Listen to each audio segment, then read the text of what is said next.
दोस्तों स्वागत है आप सभी को राजेश स्टडी में। आज हम लोग देखने वाले हैं रसायन शास्त्र में अम्ल, भस्म तथा लवण, जिसमें हम लोग बहुत ही आसान तरीके से देखेंगे कि अम्ल किसे बोलते हैं और भस्म किसे बोलते हैं और लवण किसे कहते हैं, और उसको हम पहचानेंगे। पहचानने का भी तरीका देखेंगे बहुत ही ईजी वे में, ताकि हम बहुत ही आसान तरीके से जान सकें कि कौन सा अम्ल है। देख के पहचान जाएंगे कौन सा एलिमेंट अम्ल होगा और कौन सा कंपाउंड भस्म होगा। तो चलिए वीडियो स्टार्ट करते हैं। लेकिन इससे पहले आपको यदि अम्ल भस्म क्लियरली समझना है तो आपको पीरियडिक टेबल वाला पहला लेक्चर देखना पड़ेगा, जो प्लेलिस्ट में अवेलेबल है, और वो देख लीजिएगा, आपको बहुत ही क्लियरली समझ में आएगा।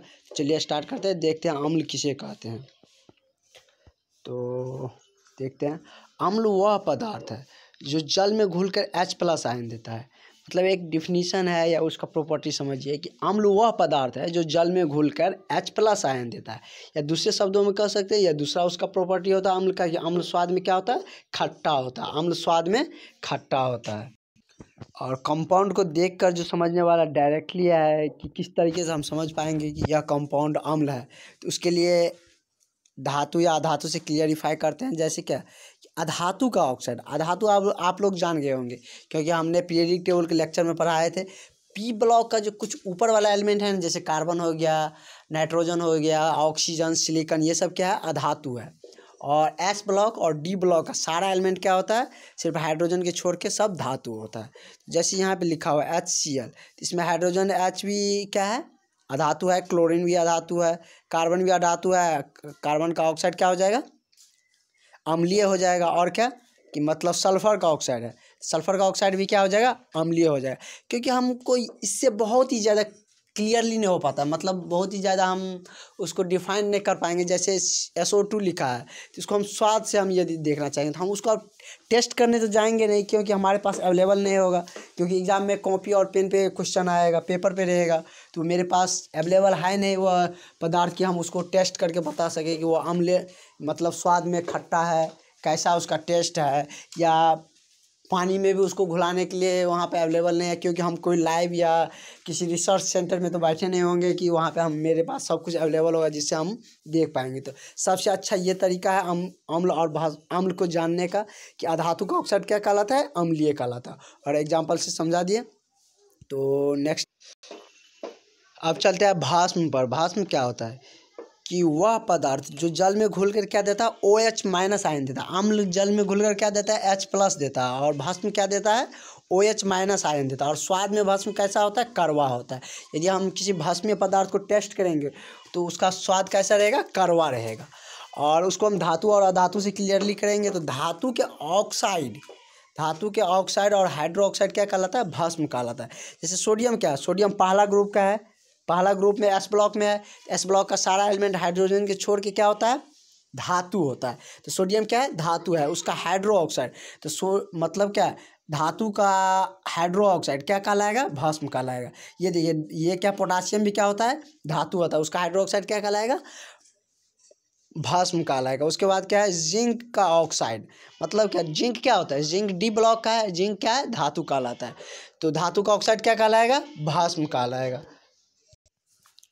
अब देखते हैं उसका एक प्रॉपर्टी होता है कि भस्म क्या होता है कि लाल लिटमस को क्या कर देता है, नीला कर देता है। मतलब हम भस्मीय पदार्थ में यदि लिटमस पेपर को डालेंगे तो वह क्या करेगा, लाल लिटमस को क्या करेगा, नीला कर देगा। और अम्ल क्या करता है, अम्ल नीला लिटमस को लाल कर देता है।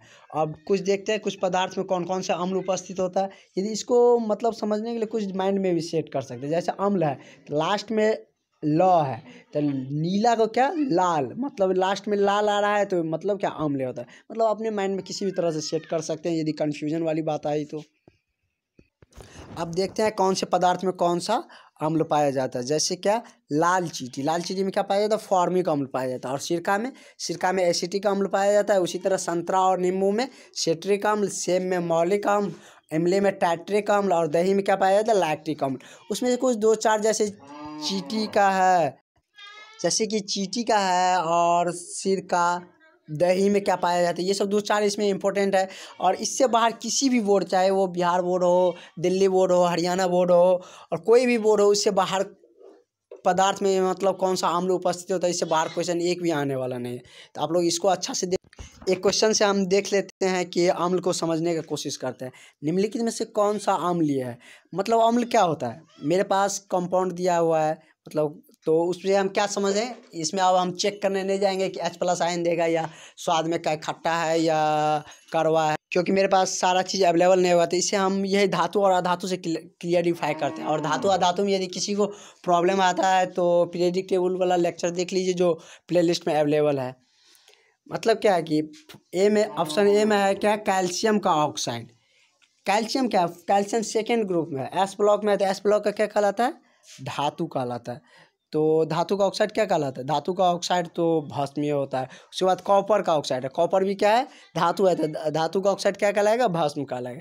यहाँ पे देखिए ऑप्शन नंबर सी में हाइड्रोजन क्या है? अधातु है उस, और क्लोरीन भी अधातु है। तो ये क्या हो गया? अम्ल हो गया। तो करेक्ट ऑप्शन कौन हो गया मेरा? HCl हो गया। HCl क्या है? अम्ल है। और सबसे मतलब स्ट्रॉन्ग अम्ल माना जाता है तो HCl को ही माना जाता है। चलिए आप देखते हैं, अब हम लोग पीएच के बारे में देखते हैं। पीएच मतलब कितना पीएच होने पर अम्लीय होगा और कितना पीएच होने पर क्षारीय होगा और कब उदासीन होगा। पीएच होता क्या है? लॉग का निगेटिव वैल्यू होता है। लॉग मतलब H+ आयन का कॉन्सेंट्रेशन होता है ना, उसका निगेटिव वैल्यू में क्या कहलाता है? पीएच कहलाता है। तो इसमें हम मतलब न्यूमेरिकल वैल्यू मतलब टेबल से दिखा दिए हैं, जो बहुत ही आसानी तरीके से आप समझ सकते हैं। देखते हैं, जैसे पीएच लिखे हैं और ये 0 है, 0 1 2 3 ऐसे करके 14 तक दिखाए हैं। और 7 जो होता है ना, वो पीएच का बाउंड्री लाइन होता है। मतलब यदि 7 से अधिक हुआ पीएच का मान तो वह क्या कहलाएगा? क्षारीय कहलाता है, यानी कि भस्मीयता है उसमें ज़्यादा होगी। यदि 7 से कम है पीएच मान तो वह क्या कहलाएगा? अम्लीय कहलाएगा। मतलब यदि पीएच का वैल्यू 7 से कम होता है, यदि पीएच का मान 7 से कम हो रहेगा तो वह क्या कहलाएगा? अम्लीय कहलाएगा। और जितना कमता जाएगा 7 से मान कम होता जाएगा, वो उसमें अम्लीयता का गुण क्या होगा? उतना ही बढ़ता जाएगा। उसी तरह यदि 7 से पीएच का मान जितना अधिक होता जाएगा, उसमें क्षारीयता गुण उतना ही अधिक बढ़ता जाएगा। जैसे कुछ मतलब बोर्ड एग्जाम में डायरेक्टली पूछ देते हैं कि खून का पीएच कितना होता है या आमाशय का पीएच कितना होता है। शुद्ध जल का बहुत बार पूछा जाता है, बिहार बोर्ड तो बहुत बार ही रिपीट करता है। उसके बाद दूध में कितना पीएच होता है, तो ये थोड़ा टेबल देख लीजिएगा एक बार। शुद्ध जल का पीएच कितना होता है? 7 होता है। मतलब जो हम लोग पीते हैं वो शुद्ध जल नहीं कहलाता है, क्योंकि उसमें कुछ बैक्टीरिया कुछ जर्म्स वगैरह प्रेजेंट रहता है, तो वह शुद्ध जल नहीं है। मतलब शुद्ध जल जो मेडिसिन वगैरह में यूज किया जाता है वो सब शुद्ध जल कहलाता है। तो शुद्ध जल का पीएच कितना होता है? 7 होता है। उसके बाद आंसू गैस का दिया है 7.3, खून का 7.4, पीत का दिया है 7.5 से 8.8 तक होता है। यानी यहाँ पे पॉइंट छूट गया है। उसके बाद वर्षा, अम्लीय वर्षा मतलब वर्षा जो होता है ना कभी कभार, उसमें यदि अम्ल का गुण होता है, मतलब वो यदि उसे हम टेस्ट करेंगे तो वह खट्टा लगेगा, तो वो उसका पीएच मान कितना रहेगा? 5.6 रहेगा। और इसमें और भी सारा कुछ मतलब थ्योरी बच गया है, वो नेक्स्ट वीडियो में अपलोड करेंगे, क्योंकि इस वीडियो में यदि देंगे तो बहुत ही लंबा हो जाएगा। और नेक्स्ट वीडियो में हम क्वेश्चन भी देखेंगे और बहुत लंबा नहीं जाएगा। और यदि ये वीडियो अच्छा लगा हो तो सब्सक्राइब ज़रूर करिएगा। Thank you for watching.